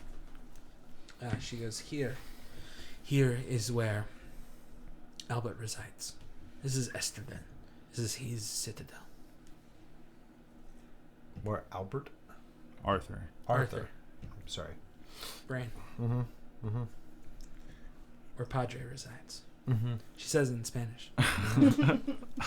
Dios mío. Ay, Dios mío. But she- Telenovela. But she goes, but here, and she moves her finger down just a little ways, and where you notice a break in the actual kind of moss that grew, there seems to be almost like what seems to be a river that flows down, and at the very crest of the river, she goes, here in this small patch of trees, this is where the Verdant Catacombs lies. Into this bow is in the Verdant Catacombs? That is what the legends speak. I have not seen, and we have not tried to get close. I sadly wish I had the manpower to send on these wonderful adventures to find these obviously powerful items that would help us in the fight against the other ones, but I did not. On the other hand, no. Message. I have not been able to spare anyone, especially since the small party that went to the Twilight Bastion. Most died. One came back broken. Well, we don't even have to go all that far for something legendary. We just got to make a stop in Ocean Shade. What do you mean? Oh. I gotta see a guy about a sword. Something called the Night's Whisper, or Night Whisper. It's one of these, I think, legendary weapons. Are these the implements of the Twilight Sword? I don't know. I'm not quite sure. Did anyone learn of this in their visions? Well, the last commander wielded a great sword of great power. Yes, but do we know it's the same one? I don't know. Do I know any of the properties of the Night Whisper? You've only heard tell that it is a legendary sword. And that is where I thought it was, correct? That is where you as Bells know it. You've too. only heard whispers? It was, yeah, I mean, but I trust that guy. He knew a lot of stuff. That is true. The last commander of the Twilight Sword had a sword known as the Rebuter. Yeah, no, this one's different. One of 9 legendary swords wielded by the commanders of the Twilight Sword. Yeah, I think the other one's in Ocean Shade somewhere. It's quite possible. But they were all swords, and at least one of these is a bow and perhaps some sort of pendant or amulet. I don't know if the one I'm talking about is a sword. It just says it was a blade. That Wait. could be a lot of stuff. We saw one. The unicorn had one, right? As well, one of the blades. Sorry, this is DM talking. They're in the crypt that the unicorn protected. There was a sword. Yes. Yeah. Okay. It was also part of the Twilight Swords. Mm-hmm. A part of, yes, one of the 9 legendary swords is entombed in Elwyn's Glade. Yes. Amelia, Rain, you're both being pretty quiet. I mean, like, none of this pertains too much to what I know so far. What'd you find out? Not a lot, honestly. I know that Arthum's orders from Ald Keep. I know where you were from, where Yurig was from. Yeah, Caradrum. I will say the name Alt Keep hits markers for all of you. Isn't that where one of the modern day no-gooders is? The no-gooders. The do-batters. Yes. They get persnippety about their evil. Cattywampus. I don't trust him much. I think they're up to no good. Paul says. Ne'er-do-wells. I prefer no-gooders, thank you. Yeah, no-gooders. That's choice. It wasn't a choice. It just came out. Yeah. No, they, you know that the Hecatontries battalion had just recently overtaken Altkeep. Right. When you were in Moor Beach. They were heading south, yeah. After having raised Aldkeep? Just seemingly controlled it. Okay. Raised was not the term that I believe Silence told you. Seemed more like a police state action from Moor Beach. Occupation. Be an occupation. Yeah. What about you, Amelia? That woman did know something about a weapon. I don't know if it's the same kind of thing, though. She was part of some order. The Molten Basilica. There's said to be some protectors of some... what I can remember from it, an egg. And there's supposed to be some hammer that is protecting this egg. What's it called? What is the true treasure, the hammer or the egg? That's the question. What came first? What's the true treasure? What's the true treasure? I'm not sure.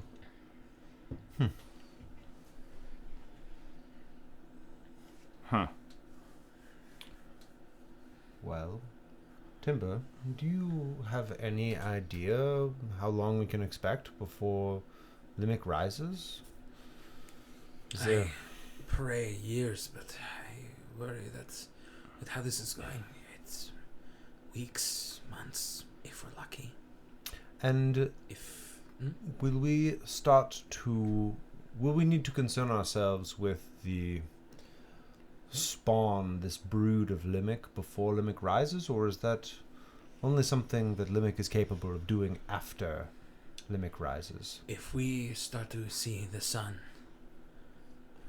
rise lower in the east, we would be wary that the brood will come quickly.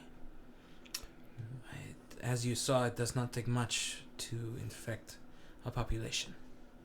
No. Or, I guess, to poison a population. Have you found anything out in your learning about The how... Pyamol. That's the name of the weapon. Oh, great. That sounds badass. Pyramol. Yes. Like a fire? I guess from what I can remember from her, it's supposed to be made out of stone, but Well, fire was quite effective against that creature. Indeed.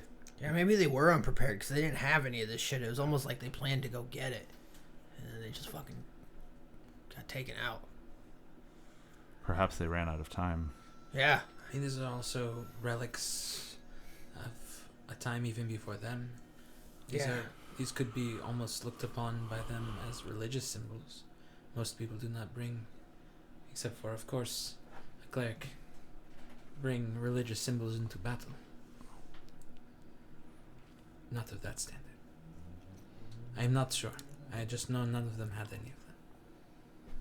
Well, it seems like we have a myriad of choices here. I vote for Ocean Shade, because we're going to need a ship.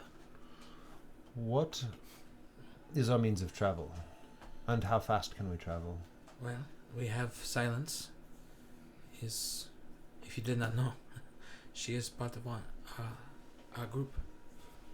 Yes, but it took us a while to get from Ostwald? Ostwald up here.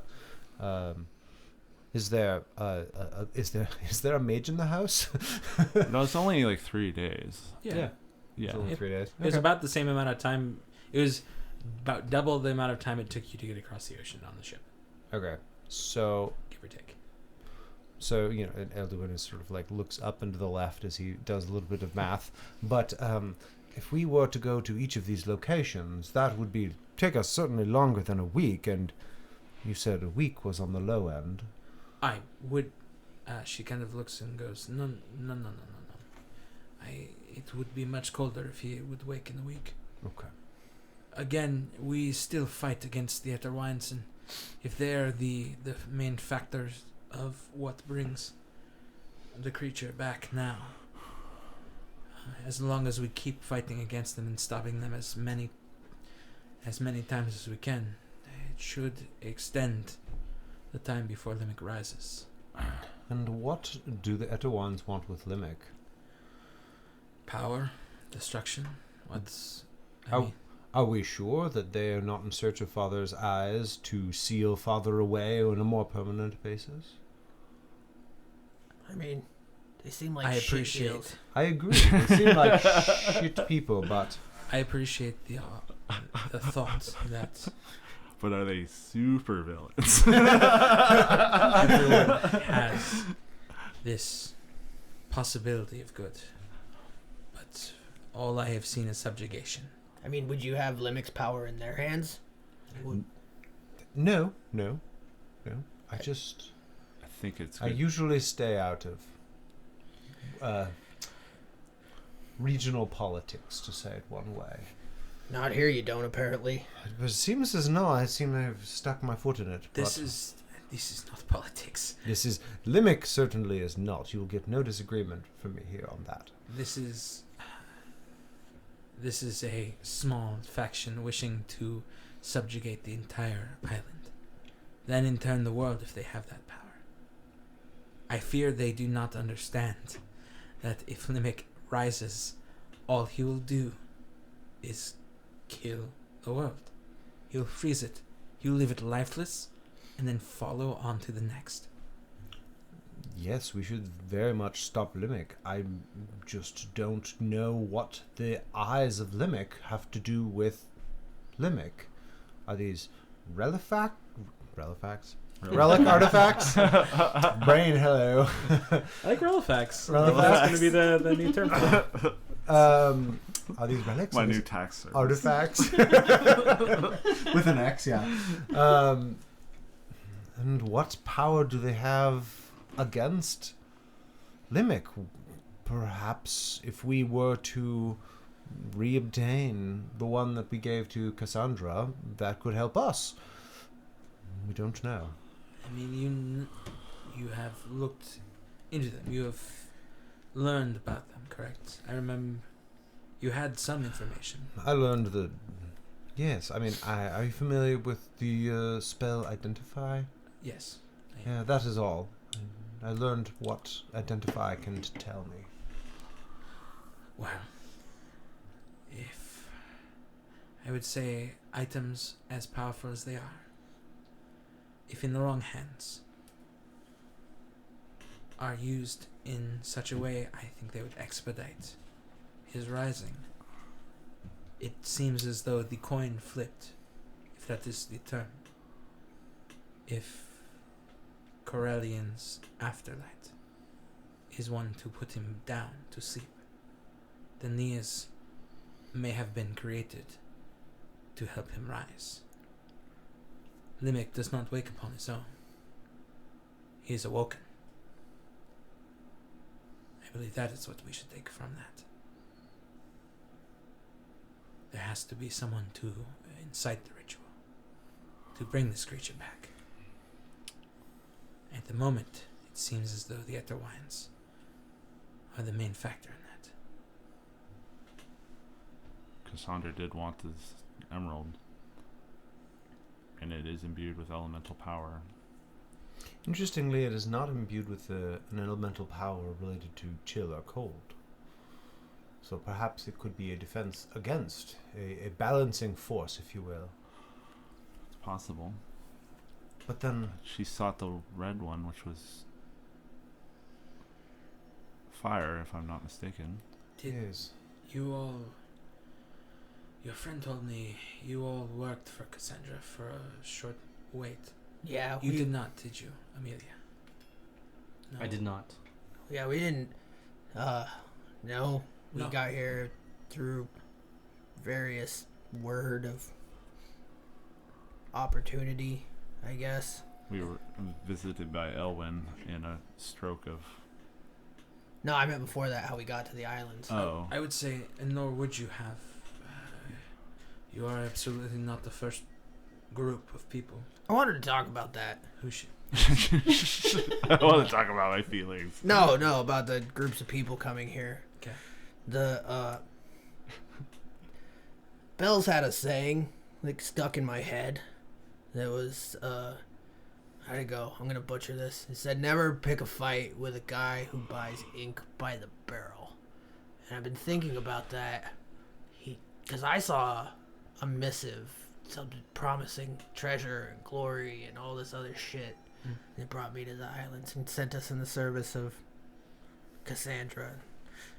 I was thinking that if you guys have this resistance, you might want to send out something to the rest of the world too, because they're still looking for other relics like this. There's going to be other people like us helping them for the promise of glory, and those people aren't going to know what's going on. I agree. The problem is, it is very hard for our faction, as spread thin as we are, and as hunted as we are, to get much word to the outside world. Wow. Well, fuck. We have found great luck in your fallen comrades' accidental bringing of the Guardian. I just don't want to, like, run into, like, some plucky young upstarts and then have to kill them because of, like, someone's really good marketing skills. There's a sucker born every minute, I believe the man said once upon a time. I mean, like, that would suck. He's probably just some guy who just wants to, like, make a name for himself, and then, like, I'm sure that we're, like, painted as these horrible Oh, you mean people. like the one you strangled in Moore Beach? No, that guy wasn't a good person. He was gonna sell out, like, everybody Us. for less than a gold piece. Like, everybody else in the bar would have died, too. So it would have been, like, less than 1 gold per dead person. That guy could rot in hell. I would do it again 100 times. Sorry, anyways. No, That was personal, and Hey. it was awkward. no shade. No shade. Some personal morally gray period of my No, life. the problem is, you also are not the first, by any means. This is not the first time she is put out. We have seen many, and thankfully we have been able to run off many as well. But your barge made it through. Your faction, you five, were very strong. And Oh, you were the ones, the dragon turtles. we were. Welcome to knowing a little bit more about the island and how it works. Yes. I was the one to request the dragon turtles attack the barge coming in. I tell you that now in full confidence that you understand who you sit in front of. The problem is, I do not know who is on our ship. My job is to stop anyone helping the Eterwines. So though I do not feel good about killing the innocent crew or any of those plucky adventurers making a name for themselves, if I can stop A greater evil. a few sacrifices must be made. Just looks right at Metolius. She gets it. Mm-hmm. I'm all for vanquishing greater evil, Sadly, not at the expense of innocent lives. the way to the Nine Hells is paved with good intentions. I'm well aware. And that makes it so that even though many of those on ships that I have sunk may have been good or just wished to make coin, which again, thankfully, I feel I can sleep only a modicum better, knowing that these are not all good people such as yourselves. That ones who move forward with their coin purse to help and are easily fooled by charlatans such as the Eterwines. And again, Cassandra is not the only one who sends out these requests. You happen to get hers. But conscription into the Hecatoncheries is something that also offers coin. Thankfully, you were not offered a position. You were offered a quest. A job.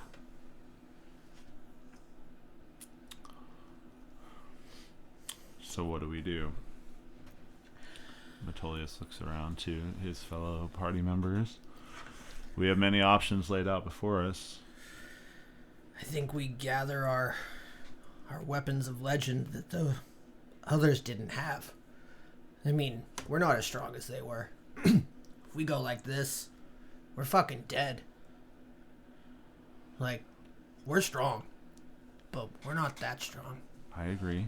We definitely need some kind of help. We need to make friends.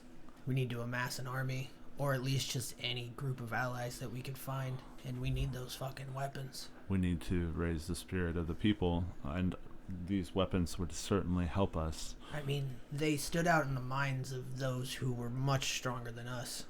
That means something. It's true. Where do we start then? I mean, Ocean Shade's the closest. We can get there in, what, a day and a half, 2 days? I don't know what this Night's Whisper is, but I think that we start there and then see what we can do about getting our own ship. I mean, yes, we can take the other ship, but they have their own mission, their own goals. I don't mind stealing from thieves, or even better, perhaps we can win them to our cause. It's certainly possible, and maybe the opportunity will present itself to commandeer a ship of our own, or to earn it in some way. Yeah. I don't want to tie up their resources, but we need our own freedom. If our will comes up against our captain's will, as far as where we need to go or what we need to do, we're going to do what we need to do to defeat this evil. I would hate to see it come to that. I think Amelia was probably equally as eager to defeat this. Oh, I agree. But we need resources. I think that's a good place to start. And let me... Pardon, did not mean to interrupt, but silence is occupied. We cannot rely on silence to No, if ferry us. I'm not mistaken, Silence is still just in her home. Yes, but we have many errands to run if we are to grab these weapons. Can Silence accompany us for all of them, or can she only leave us at Ocean Shade? I do not know her obligations or willingness. I'm also not her keeper. I would say you should ask. You should go back to Silence and ask her.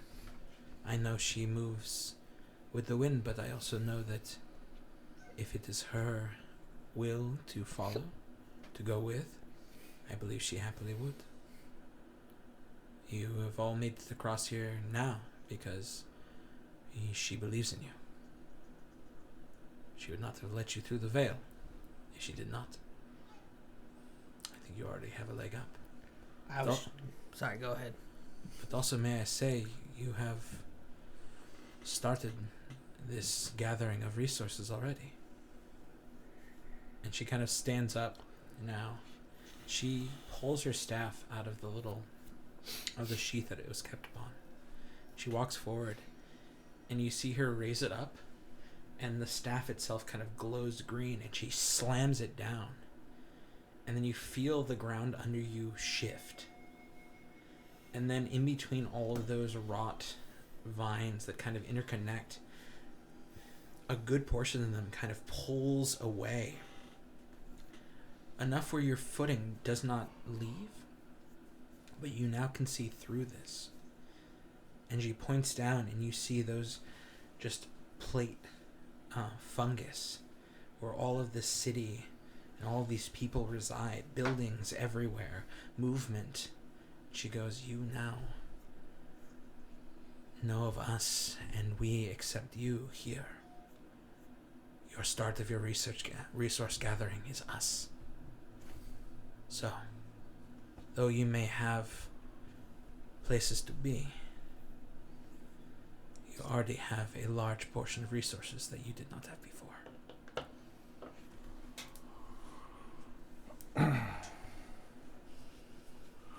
We are the truth.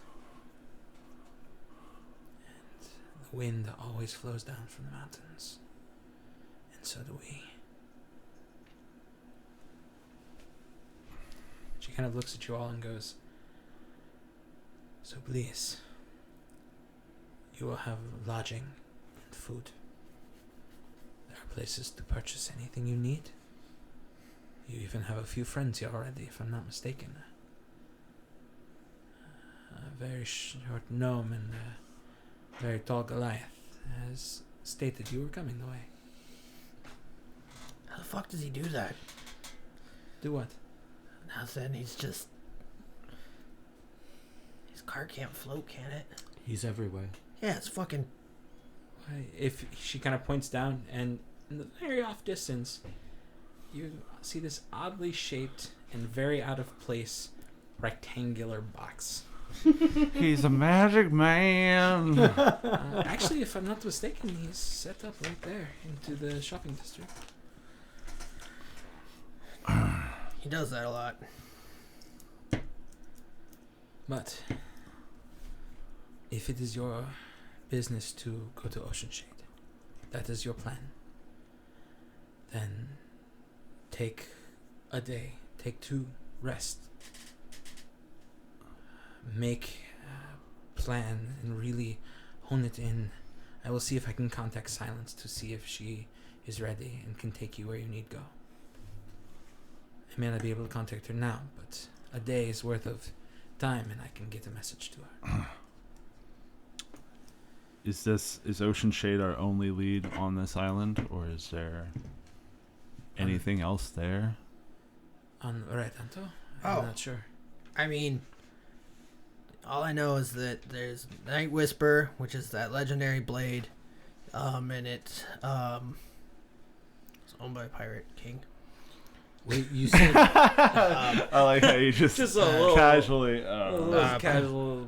That's all. a pirate king. Yeah, it's owned by Pirate King. I think we figured out why you wanted to go there. I mean, at the blade, we get the blade, and then we have this legendary blade. wait, you said on Orantento, right? Yeah, that's where Ocean Shade resides. That's where the Pyre Mall is also. Yeah, all right. Now we have 2 reasons to go. The main island also has at least 2 of these relics. As well as the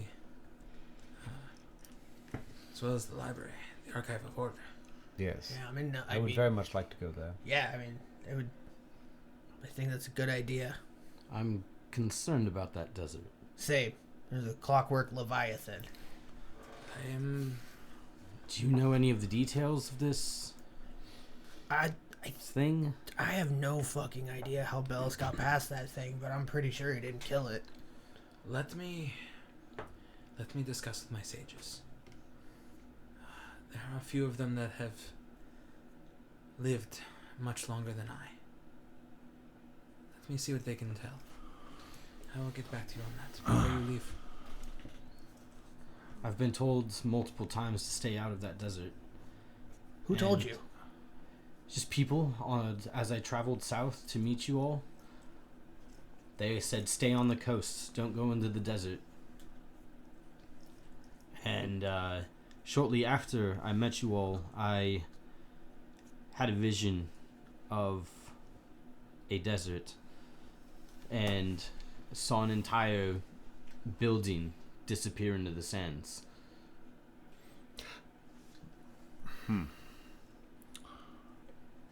Well, maybe we can start to the south.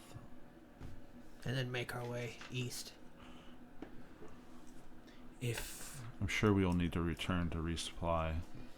If silence cannot get you past from Ocean Shade to wherever else you need go, if you make it to Falcon Port, you can just travel on anyone's boat back to Moor Beach. Quick disguise, a bit of change of clothing, and you'd be able to sneak back into the main island. But of course, There's always pirates to steal from. Yeah, or recruit. I think it's worth thinking about, yes. I mean, who knows? They could just be total assholes, but I'm willing to roll the dice and see who we can get. I mean, we're going to need people to help us fight this fight. I mean, there was a whole elven army that was depleted doing it once. We don't have that kind of power yet. We need to look at all of our options. I agree. So yeah. Could speak to the people and see if we can get their support. Yeah. So we are trying to seek the support of a famously unloyal group of brigands? Nobody wants to die a horrible, icy death. Exactly. Why would they help us? Because they don't want to die either. I've lived with pirates. I was a pirate. Most of them are just people who have the means and the will to take from others, but they value their own life. They would rally under a strong enough leader. That I would believe. Are we such? I fucking am. I'm a fucking pirate king. I do not know of this pirate king. my Me name is either. Monkey D. Luffy. Yeah, I have no idea who they are, but the last person who styled themselves some type of a pirate overlord, I fucking claimed his eye and his ship. I'm not saying we go there and murder our way to the top. If we can just recruit these people to our side, that's fine. If we're We're- smart about it, we won't have to murder our way to the top. Exactly. Or, even worst case scenario, we just leave and we tell them what's coming. But we're not leaving without that sword. I'm still wary about walking into a large group of pirates, but You just gotta act piratey. One thing at a time. Let's get there and see what the situation is. We don't know anything about it. Indeed. indeed. And we can investigate the details of this pyre mall. Yeah. That just sounds badass. You're not wrong, friend. As you all stand and discuss, as silence looks on, you see her head cock up. You mean timber, Yeah, not silence. that's the one. Yeah. Head cock up and look across past you all. And she kind of squints her eyes as sun and is kind of hitting her at the moment and kind of blocking out the person that walks up, but you hear a small tapping on the wooden frame and you hear look what the cat dragged in. No offense, Timber. And I think that's where I'm gonna leave. Heck yeah. Yeah. Hey guys, Chris here. Thank you so much for listening to this episode of the Swordcast Adventures. Our next episode will be out on the 17th of February. Now, guys, we would love it if you could do all those podcast things. Like, subscribe, comment, give us a rating on iTunes. It really gets our name out there, and we really like hearing what you think of our podcast. If you want to find us on social medias, you can find us on Instagram, Facebook, and Twitter, all at /theswordcast. Don't forget to check out our awesome Waterdeep Dragon Heist game run by Justin Dixon, or Amelia. We've had a blast doing it, and you can find it at twitch.tv/swordcastadventures every other Wednesday at 7:30 p.m. Pacific Standard Time. If you like what you hear and want to help support us, check out our Patreon at patreon.com/theswordcast, where for $5 a month, you can listen in to our Tomb of Annihilation game run by Metolius or Matt Allsbach. We've had a heck of a time trying to survive the dangerous jungles of Cholt. All in all, thank you so much for listening again. And don't worry, you'll be hearing from us soon. Bye-bye.